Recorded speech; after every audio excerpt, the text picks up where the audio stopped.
Well, we made it to Danette's hometown of Amarillo, Texas.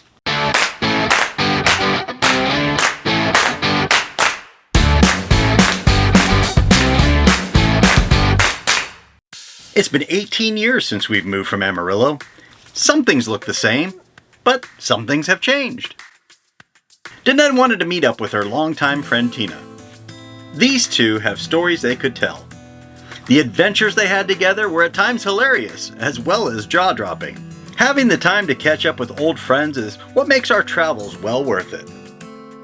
We decided to meet up with her at Amarillo's historic 6th Street, which is also home to Route 66. Many of the buildings down here have changed over the time, with new paint, some remodels, etc. My favorites are the old Art Deco fueling stations. In this historic Route 66 district, there's over 1 mile of art galleries, antique and collectible stores, restaurants, and bars. This district was one of the first residential districts in Amarillo. People came from miles around to visit the stores and restaurants on the strip.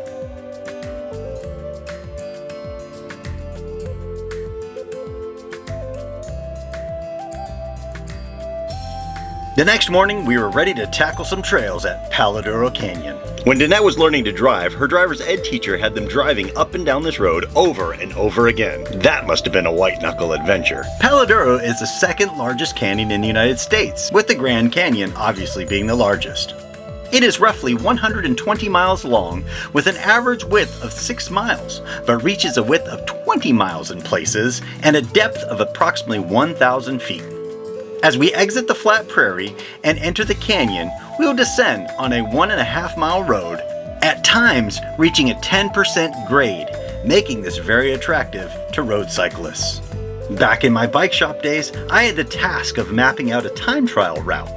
I chose to start at the bottom of the canyon and ride out. By the time I got to the top, my legs were on fire, my lips were numb, and I had stopped sweating. I had more water in my car that I had left at the visitor center, about 1/4 mile from where the canyon summit is, and I didn't think I was going to make it. That was the time the reality set in that I was officially out of shape.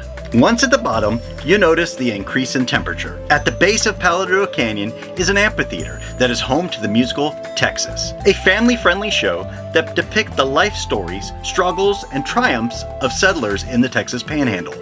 Be back in your seat before intermission is over, cause once the musical begins again, you'll be treated to a spellbinding lighting and special effects treat when the thunderstorm comes through. We decided to hike the Lighthouse Trail. With a cute sign at the entrance, with a serious message, we were set to begin our hike. I was surprised to see so many people hiking today. When I used to ride my mountain bike out here, the biggest fear I had was if I had a wreck and couldn't get back to my car, how many hours or even days would it have taken before somebody found me? Well, that's clearly not the problem today.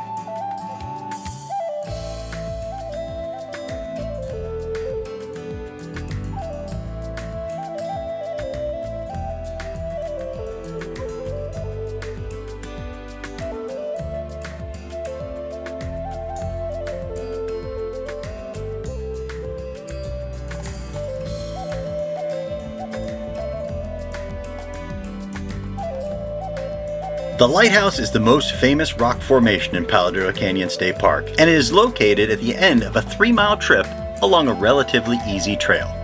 The biggest hazard here is watching out for people on mountain bikes. We didn't run into many, however, those that we did run into were very cautious, knowing that they were sharing the trail with hikers too. Just looking at the landscape is like looking at a postcard. Today, we have our cars that bring us down into the canyon, but that was not always the case many years ago. The first evidence of human habitation in the canyon dates back 10 to 15,000 years. Could you imagine coming down into the canyon with a horse-drawn wagon? Better yet, getting out of the canyon by a horse-drawn wagon. How many horses would have been needed? Was the trail the same or similar to the 10% grade we drove on today? So many questions that I can't find answers to, even on Google. If there's any Palo Duro Canyon buffs out there, leave a comment below with any links where I can find those answers. Dory was quite the trooper. Normally when we hike, we come across only a few people. There were even groups with small children, and Dory loved all that extra attention she was getting. After all, everyone was put on this planet for her own entertainment. We were pretty far back, so we took the opportunity to get Dory some water and get some drone footage of areas outside the reach of the trail system.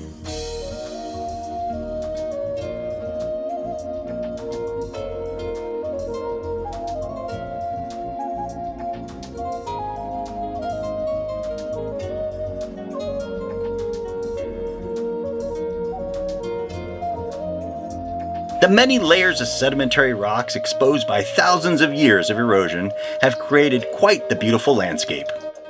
Whoever said a desert landscape was ugly certainly has never been to Palo Duro Canyon.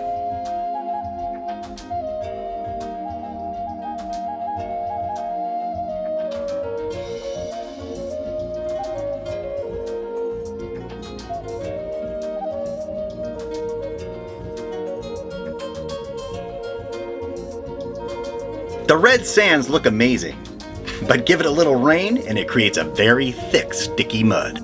If you're mountain biking, better have disc brakes. If not, you'll be scraping out globs of mud out of the brake calipers about every 100 feet or so. And if your clothes get any of this mud on them, just throw them away. When Shout says, want a tough stain out, they didn't use Palo Duro Canyon as part of that study. I am still very amazed at the capabilities of the Skydio drone. When you push Auto Land, the camera will pan down, locate the logo on the case, and land right on the dead center of it every time.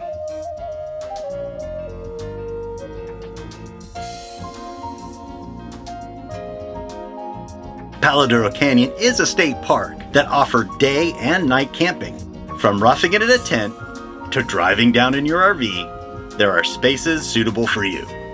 Be sure to make your reservations early because they do fill up.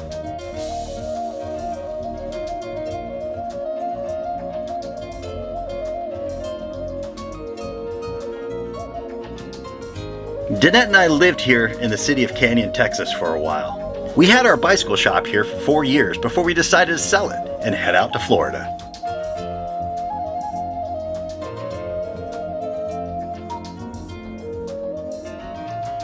Canyon is also home of West Texas A&M University, where Danette earned her bachelor's in psychology and criminal justice.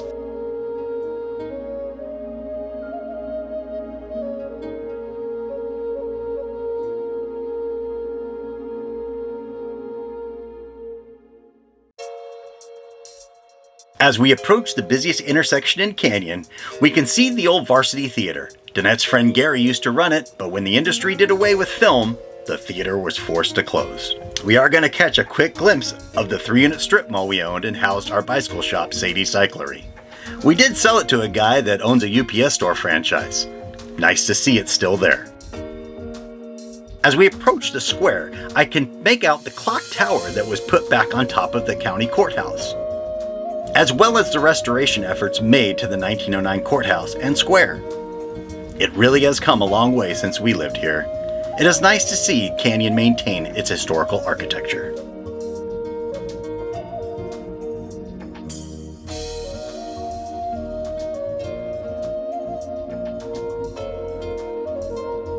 These Quonset huts is where Harry Buster did a full restoration on my old 1972 Volkswagen Karmann Ghia. And next to that, a sight you don't get to see every day. A 74-foot tall, 7-ton slouching cowboy called Tex Randall. Tex here was built in 1959 and has had 3 makeovers since being built.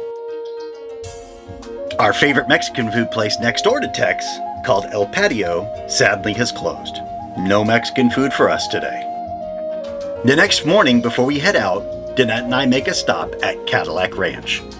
Cadillac Ranch was invented and built by a group of art hippies imported from San Francisco. They called themselves the Ant Farm, and their silent partner was the ever so eccentric and controversial Amarillo billionaire Stanley Marsh III. He wanted a piece of public art that would baffle the locals, and the Ant Farm came up with a tribute to the evolution of the Cadillac tail fin. 10 caddies were driven into one of Marsh's properties, then half buried nose deep in the dirt. They faced west in a straight line from the 1949 Club sedan to the 1963 Sedan DeVille. When entering Amarillo on I-40 from the west, keep an eye out to your right, and there you can see Cadillac Ranch. Aside from all being caddies, know what else they have in common? A Gypsy Crossroads bumper sticker.